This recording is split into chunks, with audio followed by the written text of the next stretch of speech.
In my opinion, Christianity is a personal relationship with Jesus Christ. If interested, you can read below, How I Became a Christian. I was living my life carefree and was brought up in a not too strict religious family. I used to pray to God for my needs. All of us have needs, right? Getting good grades in exams, getting a good job, and the list just goes on as the time passes by. I was familiar with simple good moral values like don't lie, don't steal, don't cheat, etc., etc. Once I started earning, I used to help poor people.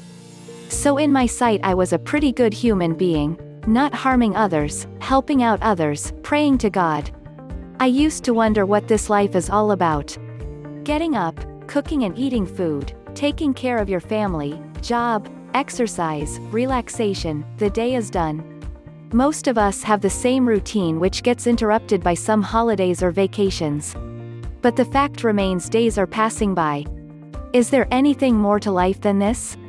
I guess even though we have sufficient money, good family, still there remains a question: what's the purpose for which I am born? I think this would give a direction in life once we have the answer. I was living my life pretty content. I used to think about God as the one to whom I can bring my prayers. But is that whom God is, a mere hearer to our prayers? Is there really a God, really? Is there really a God, really? I think at some point of time, we all come across this question personally. For some of us the answer is yes, for some no. It's a personal choice which can have some influence by our upbringing as well. Personally, I think there should be a creator. Recently I was trying to grow some seeds. I find it requires constant care to get the seed's sapling growing. Too much of sunshine a day just resulted in some saplings getting wilted and finally died. I have seen some plants dying because of overwatering also. Basically just sufficient sunlight, just enough water would help the plant grow strong. I think this applies similarly to every life form. If there is no God, I can't see much purpose to life. As I mentioned in the previous post, just living each day, doing whatever the day requires, days passing by, getting old, and then just one day pass away. Is that all to it? If we are a robot, or a machine, or a laptop, that makes some sense. Even machines are made with a purpose. It does its purpose and then wears out after some time and reaches a state where is no longer usable. Even a machine has a purpose and it has a maker. What about people like us? No purpose, no maker. Are we inferior to machines? No. We are created beings, we have a maker, and our creator created us with a purpose. If alone many of us who are troubled by many things in life realize this, how it could change our lives for the better. A day came, I realized it personally. I have a creator who created me with a purpose, whom I used to address as God. But then why did God create mankind? Why did God create me? What's my purpose for which I am created? God, why did you create me then? Even a laptop has a purpose for which it's manufactured. God, why did you create me then? What's your purpose for me? When a child is born, the parents rejoice.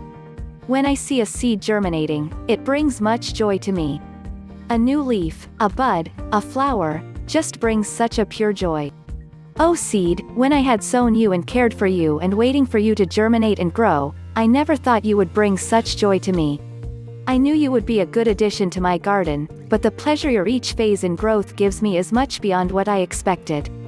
I think I am right in saying that it's a pleasure for parents to take care of their children and see them grow. When children show their affection, how much the parents rejoice. I personally realized, God created us for His pleasure. It's His pleasure to take care of us. When we return the love to Him, He rejoices. Oh God, I didn't know this earlier. For me you were only one that I can come to with my prayers, and I hope that you would answer my prayers. You love me? That thought is too wonderful to me. My birth was a pleasure to you? Really? You are interested in my day-to-day life, really? God, you care for me, really? God, you care for me, really? But God, why would you care for me? I really never bothered about you. I think of you when I wanted something in my life. Why would you care for me then? Why would you love me when I never really bothered about you? I personally realized God is love and it's his characteristic to love. How much ever bad a child is, still his mother would love him.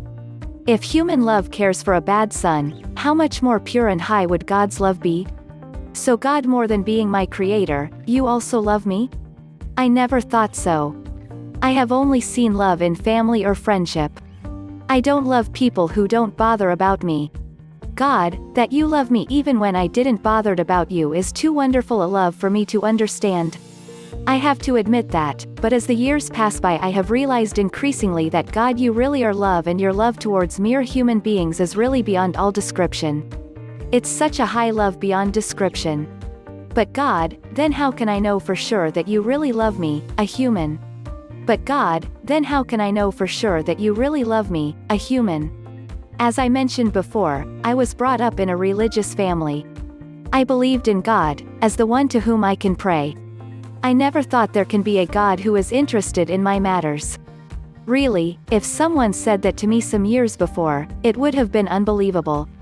God loving me is beyond a question. In my childhood, I had never heard a statement like this, that God loved me. When I heard it also, I don't think it had an impact on me. My family loves me, okay, now God also loves me. A good to know statement. As I said earlier, I considered myself a good human. Helping poor, giving money for God, no lying or cheating, so I am in the good list. One day came in my life when I heard that we all are sinners. Really, not for me. I am good. I do good things. The statement which I heard was that, we all are sinners, Christ came to this world to save sinners. I remember in my childhood, I saw the Christian God Jesus hanging on a cross. I wondered why this Christian God was hanging on a cross. But then never gave much thought to it. It's the Christian's God. I have my own God. When someone says that everyone is a sinner, I just couldn't get it. As much as I know I do good things, so how in the world can I be a sinner? In my eyes, I am good. I never thought from God's viewpoint. Everyone have some silly habits like being jealous of others, making fun of others' faults, saying small lies but not big lies. When I say that I was a good person in my viewpoint, I didn't consider small things like this. Everyone does it right, but I am upright in serious matters. I heard Jesus is God and came into the world to save sinners. The meaning of the name Jesus is, the one who saves his people from their sins. I heard this and thought, good, Jesus is a nice God then who came to save sinners like murderers, adulterers, liars, cheaters, etc. That's fine then. It's a good thing to save people from their wrongs, so Jesus as God who saved people from wrongdoings was fine for me. But it took years for me to realize that I too am a sinner in God's viewpoint. God slowly started showing me that human beings are born in sin. The finest example is children. You don't have to teach them to tell lies or fight with other children. It's natural for them to do so. Do parents teach children to fight or do other wrong things? Sometimes parents wonder how small children became selfish, not sharing their toys or other things, fighting with other children, taking others' toys. Children do this without any training. It's because of sin within us. I realized after much time, that it's true that we all are sinners. We may be able to impress other people with our goodness and righteousness. But what matters ultimately is what God says about me. Am I a sinner or not? God's answer is everyone is a sinner in God's eyes. I thought I was a good person, but God said in his sight, there is none good, no, not one. All are sinners. I had heard about this Adam-Eve story. Initially God created man in his own image to have fellowship with him. We as humans have spirit, soul and body. Body comprising flesh, blood, our senses. Soul, mind, emotion, will. Spirit, conscience, intuition, to fellowship with God. God told Adam not to eat from the tree of knowledge of good and evil. The fallen angel Satan tempted Eve and she ate the fruit and shared it with Adam. Thus they disobeyed God and was driven away from the presence of God. Fellowship with God was broken. God had given Adam dominion over the earth and the animals. When the first parents disobeyed God and obeyed Satan, sin entered into the world. Sin is basically doing our own will instead of God's will. We know children resemble the parents or grandparents because of genes. Similarly, sin was transferred to the future human generations, which was originated from the first parents. Everyone is born a sinner. I thought, God, you loved me, but you made me realize that I am a sinner? I thought, God, that you loved me, but you made me realize that I am a sinner? God is love. At the same time, He is perfectly just as well. Since we are created in God's own image, we have these characteristics in some quantity in us. When we see some injustice, it disturbs us. But God is the perfection of justice. He is love, at the same time He is just. If the love of God overlooks sin, it would be incompatible with the just nature of God. The sin has to be punished, without which man can never again come near to God and have fellowship with Him. God so loved the world, that He gave His only begotten Son to the world, that whosoever believes in Him should not perish, but have everlasting life. Would we sacrifice anything for someone who doesn't care for us? I really doubt. We might for someone whom we love. But for someone who doesn't care for you, will you sacrifice anything? I realized that's what God did. He really did love that much, that He gave Jesus to the world, which didn't bother about God. He showed His love toward us, in that, while we were yet sinners, Christ died for us. I thought family love is the strongest. But even in family, when quarrels happen, don't we realize that our love is not that pure? Our love is not that strong and deep as we thought. If we analyze truthfully, we can sense how selfish our love is. Husbands and wives love each other. But think, is that love really selfless? If family, friends love was selfless, there wouldn't be arguments, there wouldn't be self-pity, there wouldn't be harsh speech. Human love is selfish, because all humans love themselves more than others. The nearest which can be said of selfless human love would be that of a mother's to a newborn baby.